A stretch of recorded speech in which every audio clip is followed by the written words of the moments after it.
Beret natin ang regulator niya. Ay! Pisting ini. Aha! Walang charging. Dito lang, nandito yung battery side. Napo-start siya. Jeez.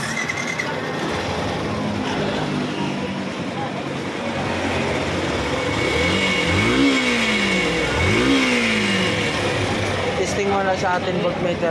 Baklasin mo ito.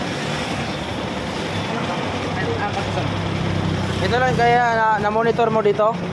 Hindi nagcha-charge. Yung dati, yung pinalitan ko dati, 14 umabot yan. Ngayon Ayun, dinalupat no. Nawala ng ilaw. Oh, pas gumana naman. Ano bago charge? Bagong battery? Oo. Sige. Gamit yung voltmeter. Sa kanya, 11. 11 dito sa kanya. Nag-corrupts pero dito sa akin 12. Beret natin. Wala, jam mo. Okay. Ang regulator niya. Ay! Pisting inita. Init yung regulator. Convert na pala ito sa iba. Oh, tanggalin may. Wala, masilbi. Sisiraan yung battery niyan. Pumutok battery niyan. Saan mo pinakabit yung regulator? Bumili ako niyan, yung dati niyan, naluto. Oo. Natunaw yung nasa likod. Ngayon, bumili ako niyan, dinala ko yun. Yun yung binigay na ano. Oo, wala. Luto na sir, oh. Wire. Ang init. Ito ba yun? Ito na. Hindi naman niya, plug and play man lang. Oh, so dia, sira na ang regulator ba? Sisirain niya, pati si dia yan, sisirain niya katagalan yan. Init, oh.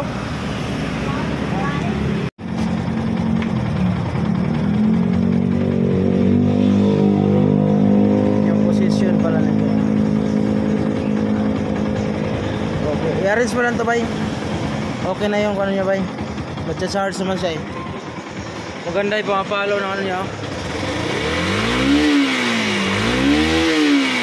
Yan. Ulit. Lucy. Kabirigo. Yan. Ito. Ay, porpin niya na sakit doon? Ha? Porpin na sakit? Di, ang gagawin niyan yan. Ay, diretso pala na. Wala tayong 4 pins. Hanap tayong 4 pins sa sakit nito. Para diretso na. Para hindi na tayo magkungkuhan. Dahil lang ha. Maghanap ako. Eh, ito kay mura lang ganyan.